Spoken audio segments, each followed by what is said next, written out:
بنات رسول میں سے ہم خواتین جنت کی سردار نبی کریم صلی اللہ علیہ وسلم کی سب سے چھوٹی بیٹی لیکن سب سے زیادہ معروف بیٹی سیدہ فاطمہ رضی اللہ تعالی عنہا کے بارے میں آج کی نشست میں بات کریں گے. ان کے فضائل اور ان کے محاسن اگرچہ بے شمار ہیں، مختصر نشست میں ان کا احاطہ نہیں کیا جا سکتا، لیکن ہم چند ایک خاص باتوں کے حوالے سے ضرور جائزہ لیں گے.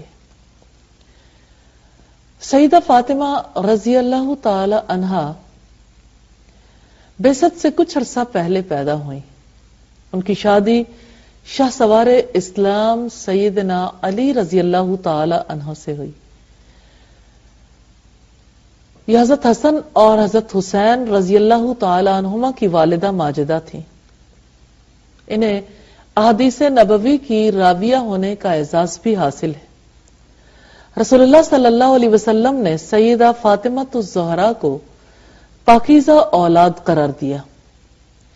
آپ نے ان کے بارے میں فرمایا، فاطمہ میرے دل کا ٹکڑا ہے، جو چیز اس کو شک میں ڈالتی ہے وہ مجھے بھی شک میں مبتلا کرتی ہے، اور جو چیز اسے تکلیف دیتی ہے وہ مجھے بھی تکلیف دیتی ہے.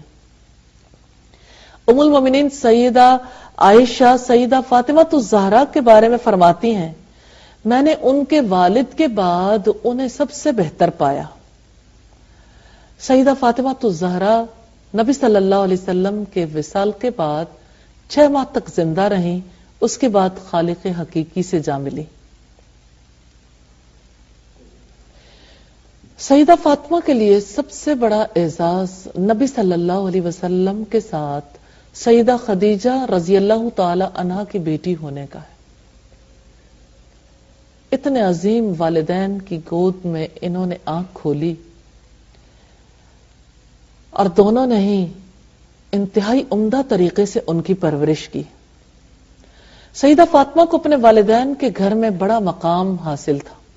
انہوں نے اپنے والدین سے وہ کچھ سیکھا جو مکہ میں اور پھر اس کے بعد مدینہ میں کوئی دوشیزہ نہیں سیکھ سکی. انہوں نے قرآن حکیم کی آیات کی تعلیم حاصل کی اور ان کے سامنے رسول امین صلی اللہ علیہ وسلم پر وحی نازل ہوتی تھی. سیدہ فاطمہ نے ایمان کے گہوارے میں وقار، حیا اور عظمت میں پرورش پائی. انہیں نفسیاتی سکون، دلی تقویت اور باطنی اخلاص میسر تھا. وہ ایمان کو جانتی تھیں اور ایمان انہیں پہچانتا تھا. سیدہ فاطمہ نے اپنے گھرانے کے افراد میں رہتے ہوئے اچھے طریقے سے جان لیا تھا کہ ان کے گھرانے پر رب تعالی کی کیا کیا رحمتیں اور برکتیں ہیں. انہوں نے ایسی صاف ستھری زندگی گزاری جس میں گدلے پن کا کوئی شائبہ نہیں ہو سکتا. سیدہ فاطمہ نے سیدہ خدیجہ طاہرہ کی وفات کے بعد اپنی زندگی کا بیشتر حصہ گزارا. ان کے معزز والد نے ان کی نگہداشت انتہائی محبت کے ساتھ کی، یہاں تک کہ رسول اللہ صلی اللہ علیہ وسلم کے صحابہ کرام نے بھی انہیں اپنے ماں باپ کی چہیتی بیٹی قرار دیا.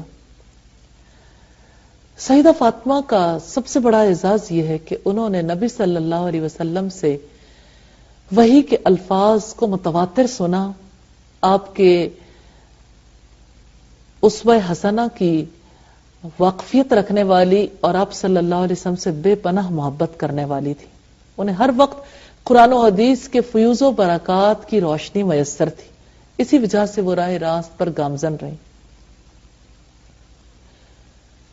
سیدہ فاطمہ زہرا نبی صلی اللہ علیہ وسلم سے کتنی زیادہ محبت کرتی تھیں. آپ صلی اللہ علیہ وسلم کے دکھ کا انہیں کتنا احساس ہوتا تھا. ان کے بچپن کا واقعہ ہے. کافر بت پرست ابو جہل کے پاس سے گزری تو اس نے بڑے غصے سے دیکھتے ہوئے انہیں ایک تھپڑ رسید کیا تھا. یہ وہ موقع تھا جب ابو جہل اور اس کے ساتھیوں نے رسول اللہ صلی اللہ علیہ وسلم پر اونٹنی کی اوجھ رکھی تھی.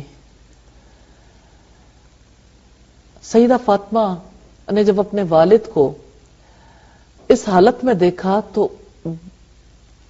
ارد گرد اگرچہ بہت سے مسلمان موجود تھے، لیکن وہ سب کے سب ایسی جرت نہیں رکھتے تھے کہ ان کے مقابلے میں کھڑے ہو سکتے۔ سیدہ فاطمہ نے اوج کو اپنے والد سے اتارا اور اس موقع پر غصے کا اظہار کیا۔ یہی وہ موقع تھا جب ابو جہل نے انہیں تھپڑ رسید کیا تھا۔ کسی کمزور لڑکی پر ہاتھ اٹھانا یہ جاہلیت ہی کو زیب دیتا ہے۔ یقیناً یہ ایک ایسی کمینگی تھی جو ابو جہل کے سوا کسی کے لیے مناسب نہیں ہے۔ سیدہ فاطمہ الزہرا سیدھی قریش کے سردار ابو سفیان کے پاس گئیں اور اس کو ابو جہل کی تمام کارکردگی سے آگاہ کیا۔ ابو سفیان یہ سن کر بھڑک اٹھا، سیدہ فاطمہ کے ہمراہ اس جگہ پہنچا جہاں ابو جہل بیٹھا تھا، پھر گرجدار آواز میں کہا، اس کمینے کو اسی طرح تھپڑ مارو جس طرح اس نے تجھے مارا تھا۔ اس کا ستیہ ناس ایک کمزور لڑکی پر ہاتھ اٹھاتے اسے ذرا شرم نہیں آئی۔ تو سیدہ فاطمہ الزہرا نے ابو جہل کے اسی طرح تھپڑ رسید کیا۔ سیدہ نے اپنا بدلہ لے لیا اور ابو جہل شرمندہ سر جھکائے بیٹھا رہ گیا۔ اس کے بعد سیدہ فاطمہ الزہرا اپنے والد کے پاس گئیں، انہیں ساری صورتحال سے آگاہ کیا۔ رسول اللہ نے یہ داستان سننے کے بعد کہا کہ الہی ابو سفیان کے اس کارنامے کو نہ بھلانا۔ اللہ سبحانہ و تعالی نے رسول کریم کی اس دعا کو قبول کیا اور ابو سفیان کی بصیرت کو کھول دیا، اور اس نے فتح مکہ کے موقع پر اپنا نام خوشبخت لوگوں میں لکھوا لیا۔ سیدہ فاطمہ الزہرا کے حوالے سے ہم دیکھتے ہیں کہ ان کی زندگی میں بڑی اہمیت کا حامل تھا وہ وقت جب وہ اپنی والدہ اور والد کے ساتھ شیب ابی طالب میں محصور رہیں۔ غم کا سال اور غم کے سال سے پہلے کا وقت، تکلیف دہ وقت، جب نہ کچھ کھانے کو میسر تھا، نہ ہی کسی کو ملنے کی اجازت تھی، ایسا زبردست مقاطع تھا جس کی وجہ سے سارے اسلام لانے والے انتہائی تکلیف کی حالت میں تھے۔ سیدہ خدیجہ کی لاڈلی بیٹی نے اس موقع پر بھرپور تعاون کیا اور کسی قسم کی پریشانی میں انہیں مبتلا نہیں کیا۔ سیدہ فاطمہ اپنی والدہ کو بصیرت کی نگاہ سے دیکھتی تھی۔ وہ رسول اللہ صلی اللہ علیہ وسلم کے لیے مشکلات میں آسانیاں پیدا کرنے کے لیے کوشاں تھیں، جس کی وجہ سے انہیں دلی سکون میسر آئے۔ سیدہ فاطمہ نے اپنی والدہ سے ایک سچی، وفاشیار، غم گسار اور درد آشنا بیوی کا کردار سیکھا۔ سیدہ فاطمہ نے اپنے والد کی نگرانی میں معرفت، اخلاص اور تقوی کا طریقہ کار سیکھا۔